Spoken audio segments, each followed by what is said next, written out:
ရောက်တယောက်တငငချင်းတွေနဲ့ဆိုကျူတောက်နေရင်လမ်းမပေါ်ကကောင်မလေးတယောက်ကိုမြင်လိုက်ပါတယ်။ငါကြိုက်ပုံစံပဲလို့ပြောပြီးစကားတော့ပြောဖို့ထားလိုက်စဉ်အမေဖြစ်သူထံမှအဖုံးလာခဲ့ပါတယ်။ဘသူလဲလို့မေးတော့နေမေပဲမသားရဲ့လူချင်းစိတ်ကအတော်ရင်မသွားပဲဘယ်ရီလျှောက်သွားနေရလဲဆိုတာခုသွားပါတော့မယ်လို့ပြောပြီးထွက်လာခဲ့ပါတယ်။အချက်ဝတ္ထုတွေကမိန်းကလေးမျိုးနဲ့ပဲတွေ့ကျင်တယ်လို့စိတ်ကူးနေစဉ်ကားစီတက်တဲ့မှာငိုက်နေတဲ့ကောင်မလေးကိုတွေ့တော့အမြန်ကူညီလိုက်ပါတယ်။ကောင်မလေးကကြောင်ကိုကြည့်မှအရက်မူးနေမှန်းသိတော့စိတ်ညစ်သွားပါတယ်။ဘတ်စကားပေါ်ရောက်တော့မူးနေတဲ့ကောင်မလေးကိုကြည့်ရင်ငါကြိုက်ပုံစံပြီးမဲ့ရက်တော့တဲ့မိန်းကလေးမျိုးကိုတော့မကြိုက်ဘူးလို့တွေးနေစဉ်အရက်မူးနေတဲ့ကောင်မလေးကသူ့ဘေးမှာမတက်ရက်စင်းနေတဲ့လူကြီးကိုကြည့်ပြီ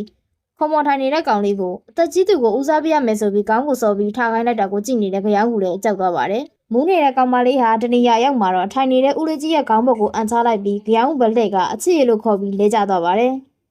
ကားပေါ်မှာရှိတဲ့လူအကုန်လုံးကသမီးစားထင်သွားတာကြောင့်ကြောင်ကလည်းမေလဲနေတဲ့ကောင်မလေးကိုဂုံမိုးပြီးကားပေါ်ကအမြန်ဆင်းလိုက်တော့တယ်။တနေရာရောက်မှာတော့လမ်းဘေးခုံပေါ်အရက်မူးနေတဲ့ကောင်မလေးကိုချထားပြီးကြောင်ကလည်းပြန်လာခဲ့လိုက်တယ်။စိတ်ထားကောင်းတဲ့ကြောင်တယောက်ဒီတိုင်းပစ်ထားပြီးမနေနိုင်တာကြောင့်ကောင်မလေးရှိရာပြန်လာခဲ့ပြီးဘယ်ကိုပို့အောင်မှမသိတဲ့အစုံမိုးတက်ကူသာခေါ်သွားလိုက်ပါတယ်။အခန်းထဲရောက်တော့မိုးတက်ပိုင်ရှင်ကအခန်းက1,400ရှင်းခိုင်းတော့ကြောင်တယောက်အခန်းကပေးပြီးနေရက်လိပ်စာဖြစ်ပြီးလိုက်ရတယ်။အိပ်ပျော်နေတဲ့ကောင်မလေးကိုကြည့်ရင်သူ့တကိုယ်လုံးလည်းနန်းဆောင်နေပြီးမို့ကြောင်တယောက်ရေချိုးနေစဉ်ကောင်မလေးဖုံးလာတာကြောင့်ဖုံးကင်ပြီးဘယ်နေရာမှာရောက်နေလဲဆိုတာပြောပြက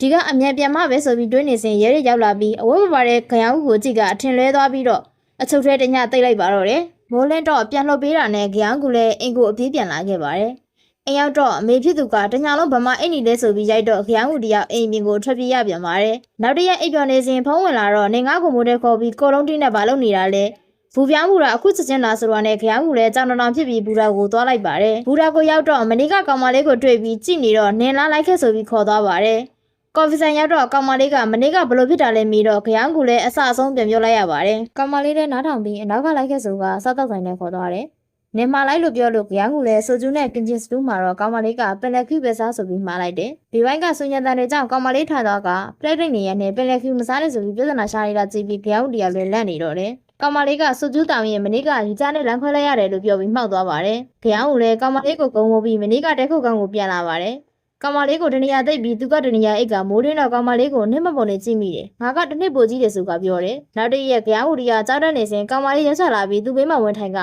ဆရာခဏအနားပေးဖို့ပြောပြီးပြန်သွားပါတယ်။ဆရာဖြစ်သူပြန်ရောက်လာပြီးကြောင်မျက်စိနဲ့မထည့်မှမူလိုက်သွားလို့ပြောတာနဲ့ကျုံးကူလာခဲ့တယ်။အခန်းပြင်မှာစောင့်နေတဲ့ကောင်မလေးကိုဆရာကိုဘလို့ပြောလိုက်လဲလို့မေးတော့ကိုရင်ထက်ချမှာမို့နင်ကအဖေလို့ပြောလိုက်တယ်ပြောတော့ကြောင်တယောက်ပြန်ပြေးတာကိုကောင်မလေးကလည်းမဖက်ပြီးခေါ်သွားပါတယ်။ပန်းချစီခေါ်တော့ကကြောင်ကိုဆောက်ဖက်ပြခိုင်းလို့ကြောင်ကလည်းသူသိတဲ့ပုတ်ကရဆန်တန်းတွေပြောပြရင်လမ်းလျှောက်လာကြတယ်။တနေရာရောက်မှာတော့ကောင်မလေးကရေကန်ဘက်ကိုကြည့်ပြီးအဲ့ဒီလူစီကရုံးထနိုင်မှာမဟုတ်ဘူးလို့ဝမ်းနဲ့စာပြောရင်ရေပလောက်နဲ့လည်းသိကျင်လို့ရေထဲဆင်းကြည့်ပါလားပြောနေရင်ကြောင်ကတွန်းချလိုက်တော့တယ်။တငယ်ချင်းတွေနဲ့ဆိုကျူးတောင်ရင်ကောင်မလေးနဲ့ချစ်သူဖြစ်နေတာလားမေးတော့ကြောင်ကလည်းဝမ်းနဲ့စာရင်မော်ရင်လမ်းမပေါ်ကဖြစ်သွားတဲ့မိန်းကလေးကိုကြည့်ပြီးဒီနေ့ကဆန်ငါကောင်မလေးပဲဆိုပြီးလိုက်သွားတော့တယ်။နောက်ကလိုက်စကားပြောနေတဲ့ကြောင်ကူကြောင့်လှည့်ကြည့်လိုက်တော့အနိုင်ကျင့်နေတဲ့ကောင်မလေးဖြစ်တော့ကြောင်ကူလည်းပြန်ပြေးလာရတော့တယ်။အရက်မူးနေတဲ့ကြောင်ကူလည်းအနိုင်ကျင့်နေတဲ့ကောင်မလေးကိုလက်စားပြန်ချင်မယ်လို့တွေးရင်အိပ်ပျော်သွားပါတော့ပါသမ ्या အနှိုက်ခံလိုက်ရတော့တယ်။ကားကိတ်ဆုံးတော့အိပ်ပျော်နေတဲ့ကြောင်ကူကိုတန်ရှင်းရဲ့ဝန်ထမ်းနှိုးတာနဲ့ထလာပြီးလမ်းဘေးကခုံပေါ်မှာအိပ်နေလိုက်တော့တယ်။အဲ့ရနို့တော့အချုပ်ခန်းထဲရောက်နေတာတိကကောင်မလေးကအာမခံနဲ့လာထုတ်ပေးပြီးအပြင်ရောက်တော့ကောင်မလေးနောက်လိုက်အောင်မလားဆိုပြီးကြောင်ကူရောက်ရိုက်ခံရပါတော့တယ်။အိမ်ပြန်ရောက်တော့အင်တာနက်သုံးနေစဉ်စာဝင်လာပြီးတပတ်ခါငါမွေးနေ့မင်းအသေးပဲဆိုပြီးတွေးလိုက်ရတယ်။မွေးနေ့ကိုဖြစ်တယ်လို့လုပ်ပြီးရိုက်ခံရမှာကြောက်တာနဲ့ပန်းချန်ကတငယ်ချင်းကိုအခုညီတောင်းပြီးညဘက်မှာပန်းချန်နဲ့မွေးနေ့ပွဲလုပ်ဖို့စဉ်းစားလိုက်တယ်။ပန်းချန်နဲ့ကြော်ဝင်လာတော့တက်ပြေးလာတဲ့စစ်သားတယောက်ဖမ်းတာခံလိုက်ရပါတယ်။သူကြီးစားဖြစ်သူကအခြားတစ်ယောက်နဲ့ကြိုက်သွားတာမို့နှစ်ယောက်လုံးကိုတက်ပစ်ဖို့တက်ထဲကထွက်လာတာလို့ပြောပြီးကြောင်ကူကဖောက်ပြန်တဲ့ကောင်နဲ့တူရဲဆိုကအတူတူသေးရအောင်ပြောပြီးကြောင်ကူကိုခေါ်ထားပြီးကောင်မလေးကိုပြန်ခိုင်းလိုက်ပါတယ်။ကောင်မလေးအပြင်ရောက်တော့ဝိုင်းထားတဲ့စစ်သားဖွဲ့ကခေါ်ထားလိုက်တယ်။ကြောင်ကူလည်းထွက်ပေါက်သိတယ်ပြောပြီးတက်ပြေးနဲ့အတူထွက်ပြေးချိန်ဝိုင်းထားတဲ့ဖွဲ့ကမြင်ပြီးပြစ်တော့တယ်။မလွတ်နိုင်တဲ့အဆောင်တက်ပြေးကကြောင်ကိုတစားငံလုပ်ပြီးဖောက်ပြန်တဲ့ကောင်မကိုတနာရီလွတ်ခေါ်မလာရင်ကြောင်ကိုတစ်သက်ပြီးသူ့ကိုယ်သူလည်းပြစ်မယ်လို့ချစ်ကြောက်ပါတယ်။ကောင်မလေးကမပြစ်ပါနဲ့ပြောရင်ကိုကိုမချစ်တဲ့သူကိုစောင့်နေမယ်အစားသူပြောနေတာကိုဦးစားပေးလိုက်ပါလို့သူခံစားချက်တွေနဲ့ရောပြီးပြောတော့တက်ပြေးလဲမင်းဒီကောင်မလေးကိုတံမိုးထားမဟုတ်ရင်ငါလူယူမယ်လို့ပြောပြီးလက်နဲ့ချလိုက်တော့တယ်။ကောင်မလေးကကိုလိုရုံးရမလားဆိုပြီးကြောင်မျက်နှာကိုထိုးပြီးတရားထဲနေဆိုပြီးထွက်သွားတယ်။နောက်ရက်မှာတော့ကောင်မလေးကိုအိမ်ပြန်လိုက်ပို့ရင်ယထာပေါက်မှာစီတာကစီးကိုဘဲချင်တဲ့အရင်ဝင်ငါနိုင်ပြီးညာချင်တဲ့ဆိုနေနိုင်တယ်လို့ကြောင်ကိုပြောပြီးနှစ်ဖူးတောက်ကြီးစော့တယ်။ပထမဆုံးဝင်လာတဲ့တယောက်ကညာချင်တဲ့စီးကိုကြော်သွားတာကြောင့်ကြောင်ကူလည်းကောင်မလေးနှစ်ဖူးကိုနာနာလေးတောက်ပေးလိုက်တယ်။ကောင်မလေးလည်းအသားနာသွားတာကြောင့်ဒေါသထွက်ပြီးဒီတစ်ခါပါးရိုက်ကြီးဆိုပြီးပြောင်းပြလိုက်တယ်။အုပ်စုလိုက်ဟဲပြပြီးရှောက်လာတဲ့စစ်သားအဖွဲ့ခြေထောက်ကိုတခြားချင်းစီနာအရောက်မှာဘဲချေပြောင်းပြီးဝင်သွားတဲ့စစ်သားအုပ်စုကြောင့်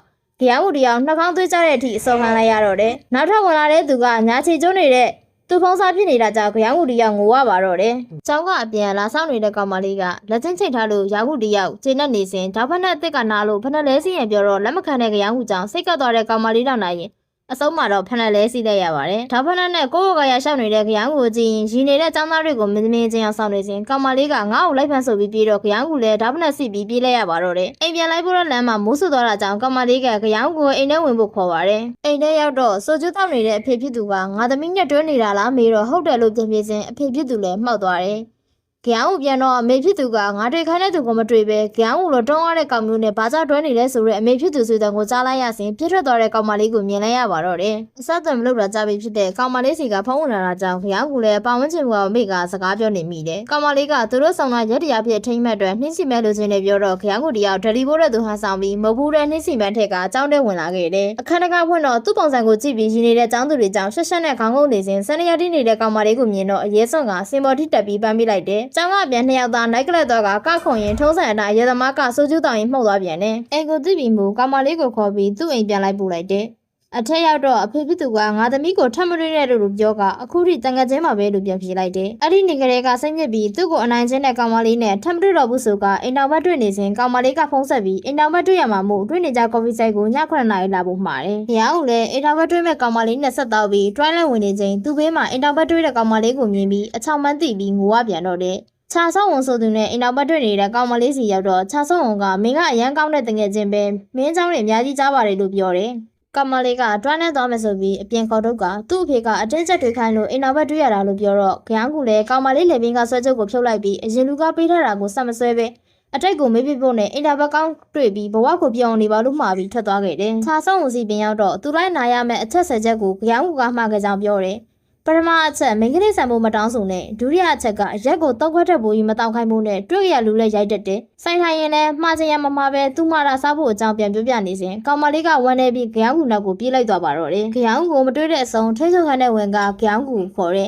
တန်ကြားတဲ့ကြောင်ကူလည်းထိတ်ချုပ်ခန်းနဲ့ရောက်လာပြီးကောင်မလေးကိုဖတ်လိုက်စဉ်ဘသူကဖတ်ခိုင်းလို့လဲဆိုပြီးအတိုးခံလိုက်ရပြန်ပါတယ်။ကောင်မလေးစိတ်ကိုမခံမတတ်တဲ့ကြောင်ကူတယောက်ငါတို့စစ်တပ်ရေးကဘလို့မျိုးရတဲ့ဆိုတာတွေးရင်နမ်းဖို့ကြံနေစဉ်အဖေဖြစ်သူခေါ်တန်းကြောင့်အိမ်ထဲဝင်သွားတဲ့ကောင်မလေးကြောပြင်ကိုငေးကြည့်နေခဲ့ရပါတယ်။ကောင်မလေးကသူ့ပေါ်ထားတဲ့ခန်းစားချက်ကိုစာနဲ့ရေးပေးလို့မှာခဲ့တော့ကြောင်ကူတယောက်သူ့ခန်းစားချက်ကိုစကလုံးတွေနဲ့အလှပဆုံးစာစီနေခဲ့တယ်။နောက်တစ်ရက်ရောက်မှကောင်မလေးကတောင်ထိပ်တစ်ခုပေါ်တက်ခိုင်းပြီးငါ့အတန်ရှားလာလို့မေးတယ်။ကြောင်ကူအခြားတောင်ထိပ်ပေါ်ရောက်တော့ကြောင်ကူငါတောင်းမှပါတယ်ငါကငါလေးရွေးချက်စရာမရှိလို့ပါလို့အော်ပြောပေမဲ့ကြောင်ကူတယောက်မကြားနိုင်ခဲ့ပါဘူး။ကောင်မလေးကငါတို့ရဲ့စာတွေကိုစူဘူးတဲ့ထည့်ပြီးဒီတစ်ပင်အောက်မှာမြုပ်ခဲ့ပြီးနောက်နေ့လေ2နာရီတိတိမှပြန်ပြောကြမယ်လို့ပြောကဒါဟာလမ်းခွဲစကားမှန်ကြောင်ကူတယောက်သဘောပေါက်လိုက်ပါတယ်။အိမ်ပြန်လမ်းမှာတော့ကြောင်ကူကိုယထာပေါ်တက်ခိုင်းကသူ့နောက်ယထာနဲ့လိုက်ခဲ့ပြီးနောက်နေ့နေရင်ပြန်ဆောင်ကြမယ်လို့လမ်းခွဲစကားပြောရင်းနှုတ်ဆက်ခဲ့ပါတော့တယ်။ဝန်နဲ့နေတဲ့ကြောင်ကူလည်းကောင်မလေးစီပြန်သွားဖို့ယထာပေါ်ကခုံအစင်းယထာပေါ်ကောင်မလေးကအတက်မှာလွဲသွားခဲ့ရပြန်တယ်။အဲ့ဒီတုန်းနဲ့သူတို့လမ်းခွဲခဲ့ပါတယ်။အထင်းချက်မှုကိုမခံစားနိုင်တဲ့ကြောင်ကူလည်းကောင်မလေးနဲ့အကြောင်းကိုနေတိုင်း online ပေါ်မှာရေးတင်ပြီးကောင်မလေးနဲ့ပြန်တွေ့ချိန်သူပြောင်းလဲလာမြင်ရမယ်ဆိုပြီးဆုံးဖြတ်လိုက်တယ်။ရှင်းထုတ်လို့ရေးအဖွဲ့က